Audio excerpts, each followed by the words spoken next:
السلفادور هي الدولة الوحيدة في العالم اللي إذا دخلتي لها المنظمات الدولية الحقوقية منها والأمنية وكل حكومات العالم غير مسؤولة عليك، لأنك ببساطة في حضرة أخطر دولة في هذا العالم. يعني بالدارجة المغربية دبر راسك إلا مشيتي لتما. في هذه الدولة ما كاينش شي حاجة اسمها الأمن والأمان، ولا قانون يعلو فوق قانون العصابات والإجرام. تعرف السلفادور بدولة العصابات الإجرامية، وكونك شاب تولدتي في هذه الدولة المنكوبة فأنت مشروع مجرم لا محالة بنسبة 99%. أغلب شباب هذه الدولة منضمين للعصابات الإجرامية وبالإرادة ديالهم، وانا غنقول لكم علاش. هاد العصابات اللي كيبلغ العدد ديالها عشرات العصابات، واشهرهم واقواهم جوج ديال العصابات معروفين دوليا وعندهم سمعه خطيره جدا. العصابه الاولى مارا سالفاتروتشا او MS 13، والعصابه الثانيه شارع 18 او كالي 18 او باريو 18. اختلفت الأسماء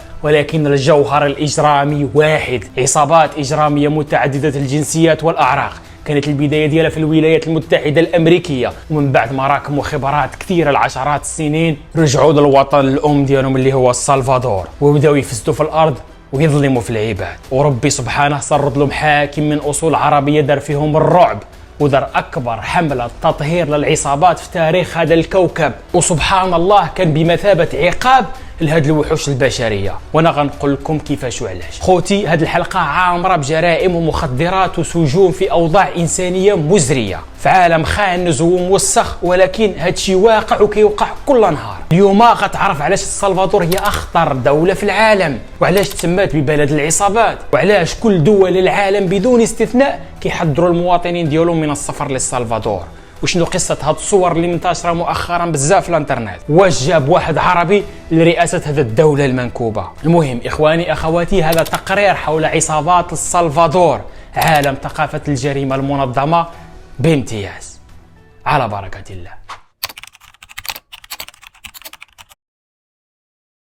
باش نفهموا البلان مزيان غادي نرجعوا شويه بالتاريخ اللور. العام 1979 ملي بدات الحرب الاهليه في السلفادور بين الحكومه السلفادوريه وحده التنظيم مكون من 5 ديال العصابات، وهي عصابات ماركسيه لينينيه تسمى بتنظيم جبهه فرابوندو مارتي للتحرير الوطني، او تعرف باختصارا FMLN. وحتى العام 1992 والحرب نايضه بين هاد الاطراف، ومات في هاد الحرب بزاف ديال الناس، حوالي 80,000 انسان. وفي هذه الفترة النص ديال السكان ديال السلفادور حرفيا هربوا من البلاد، وخصوصا لدول أمريكا الشمالية كالولايات المتحدة وكندا، بحثا عن الأمن والأمان بطبيعة الحال. المهم سالت الحرب باتفاق بين هذه العصابات والحكومة ديال السلفادور سنة 1992، ولكن بدون نتائج إيجابية على الميدان. فقط كان اتفاق باش يوقفوا إطلاق النار وما يبقاوش يصفيوا ببعضهم كل نهار، مقابل يطلقوا اللعب للعصابات الأربع ولا الخمسة يديروا اللي بغاو، يتاجروا في المخدرات ولا في البشر ولا يديروا اللي بغاو، وتبقى الحكومة هي الممثل الرسمي للبلاد.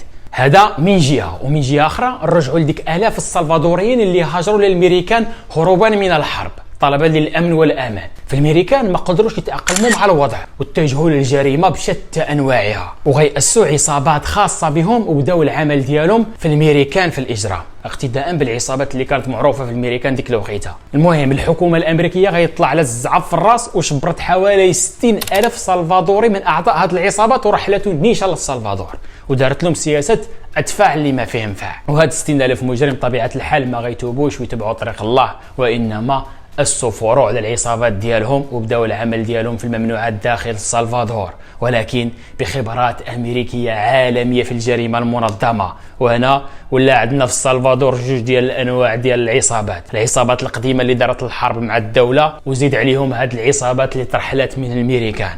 وهنا تخلط الحابل بالنابل وترونات ديال بصح كتر ما هي مرونه، ولا الطايح كتر من الواقف، واللي واقف شده الدوخه كما نتاع الدوخ ملي غتسمع اللي جاي واللي كيطرا في هذه الدوله. المهم من ذاك الوقت لدابا زادت تطورات هذه العصابات ولات فحال تقول شركات خاصه عندها قاده ومستشارين ومحامين ومحاسبين، وعندها تسلسل اداري ونظام عقوبات. المهم كانهم شركه عملاقه، او خلينا نقولوا كانهم دولة صغيرة داخل الدولة، وكل عصابة من هذه العصابات كتعتبر راسها دولة مستقلة وحتى حد ما عنده الحق يتدخل فيها. تجارة الممنوعات على العلن، مخدرات بالجملة، سلاح، وفيات كل نهار وبالمئات، السيبه والانفلات الامني، واللي كيعاني في هادشي كامل هو المواطن البسيط. لكل هاد العوامل والاسباب ولا الاجرام والانتماء لعصابه اجراميه جزء لا يتجزا من الثقافه المحليه المنتشره بين الشباب والمراهقين في هذا البلد المنكوب. عليها قلت لكم في الاول باش تكون شاب في السلفادور راه بينك وبين الاجرام خطوه صغيره بزاف.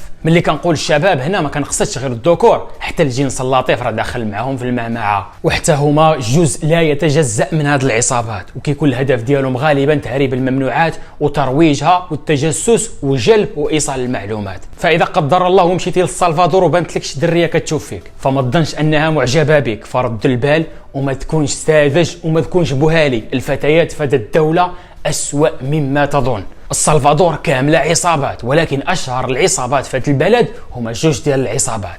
وحده اسمها باريو 18 او شارع 18، وهي عصابه اجراميه متعدده الجنسيات، بدات في لوس انجلوس الامريكيه كما قلنا، وحاليا كتنشط في السلفادور وفي المكسيك. عدد الاعضاء ديالها كيوصل 65 الف عضو، وباش تنضم ليهم ساهل جدا، خصك غير تصبر للضرب ديال افراد العصابه لمده 18 ثانيه وتنفذ عمل اجرامي لصالح العصابه، ومبروك عليك، ها انت وليتي عضو في هذه العصابه الاجراميه. عصابه باريو 18 كتنشط وكتخدم في اي حاجه فوق 18، ما عندهاش سبيسياليتي، ما عندهاش شي حاجه كتختص فيها، تهريب المخدرات وتهريب السلاح والسرقه والدعاره الاعضاء البشريه. ومن الحلفاء اللي كتعامل معهم دوليا عصابه لوس زيتاس المكسيكيه او كارتيل لوس زيتاس، ولنا عوده ان شاء الله لكارتيلات المكسيك الخطيره جدا والغرائب ديالها. وكان معلومه بزاف الناس غينصدموا ملي غادي يعرفوا ان كاين مغاربه ولاد البلاد ديالنا شادين مراكز حساسه في هذه الكارتيلات.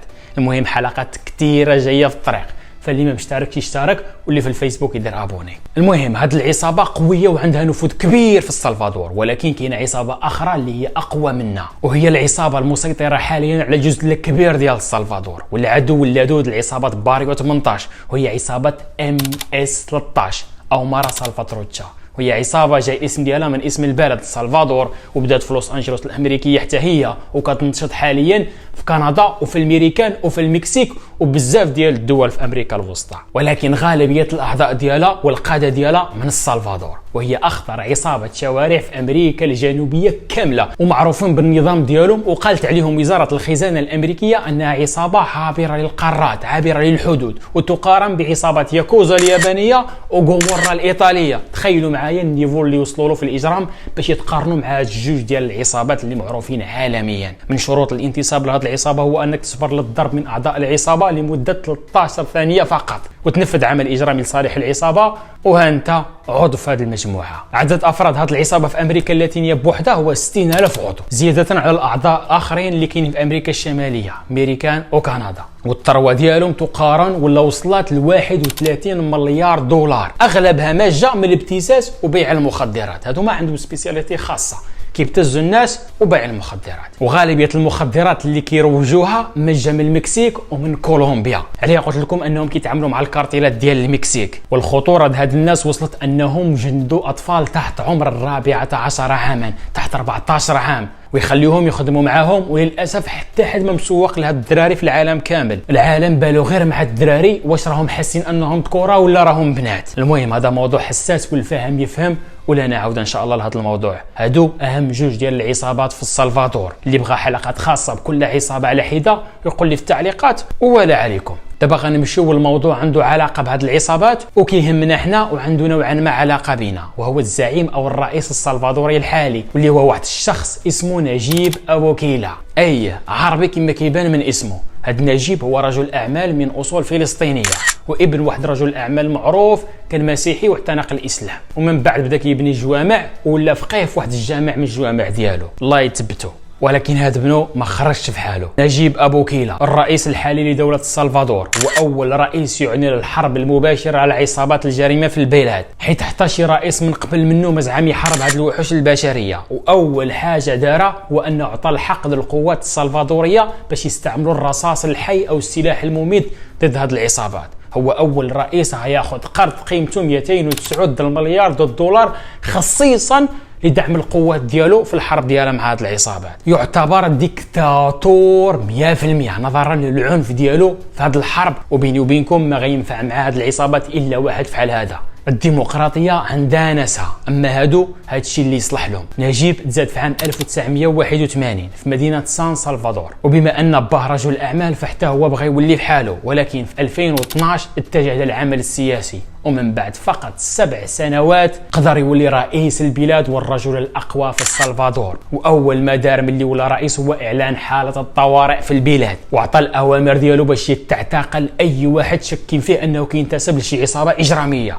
واللي بالمناسبه ما قلتلكمش ان افراد العصابات معروفين بالوشوم اللي كيديروا فوق الجسم ديالهم، واحيانا كيديروا حتى في الوجوه ديالهم. وبالفعل غادي يعتقل حوالي 80 ألف عضو من هذه العصابات الإجرامية، أي حوالي 2% من سكان السلفادور. ولا رئيس دخل للحبس 2% ديال السكان، ودارهم في سجون اعتبرتها الولايات المتحدة الأمريكية منافية لقوانين حقوق الإنسان، وأمر باش يتبنى أكبر وأخطر سجن في أمريكا اللاتينية كاملة، أمريكا الجنوبية. غادي يبني أخطر سجن في هذه القارة، سجن الرعب اخواتي، سجن تبنى خصيصا لافراد العصابات الاجراميه في هذا البلد، كيتسمى بالسي او سي او تي او سجن السلفادور المرعب، واللي كيهز 40,000 سجين، مكون من 8 ديال البنايات، المساحه ديالها 6000 كيلومتر مربع، وفي كل مبنى كاين 31 زنزانه، المساحه ديالها 100 متر مربع، وفي كل زنزانه غيكون 100 سجين، غيتناوبوا على 2 ديال الطواليطات حشاكم و2 ديال الدوتشات، اي بمعنى ان لكل سجين اقل من 1 متر مربع، وما عندهمش الحق يخرجوا من هاد الزنازين 24 ساعه على 24 ساعه، الا اذا دار السجين شي حاجه ممنوعه وكان عليه التنتقل للسجن الانفرادي اللي ما فيه لا سراجم لا ضوء لا والو، وتبنى الحبس كامل على مساحه 166 هكتار، وبه 8 ديال ابراج المراقبه ومئات الكاميرات. ولكن باش نكون منصف معكم، في الحبس كاين بزاف ديال قاعه الطعام وقاعه الرياضه وقاعه الاستراحه، ولكن ماشي للسجناء، للجنود اللي خدامين في الحراسه هاد السجناء. عليها قلت لكم اخواتي، الامم المتحده كتقول على هذا الرئيس بانه ديكتاتور وما في قلبوش الرحمه. ولكن المفارقه ان الناس ديال البلاد عاجبهم الحال، لان انخفضت معدلات الجريمه بواحد النسبه اللي هي كبيره بزاف بفضل هذه الاجراءات اللي دارها، اللي غادي نقولوا هو الله يعاونوا عليهم. كنحس براسي توسخت وانا كنهضر على هذه الوحوش البشريه. هادشي الاخوان غير اللي كيبان للصحافه، فما بالكم باللي كيوقع في الظلمه وراء الكواليس. هذا كان توضيح علاش السلفادور هي اخطر دوله في العالم. عندي سؤال واحد اخير، وهو شنو هو الراي ديالكم؟ واش متفقين مع هادشي اللي دار نجيب ولا لا؟ واش هاد السجناء ولا هاد العصابات يستاهلوا هادشي اللي كيدوز عليهم ولا لا؟ في الاخير شكرا على التتبع ديالكم، شكرا على الانتقادات ديالكم. اللي خصو شي حلقه خاصه يخليها لي في التعاليق. سلام عليكم.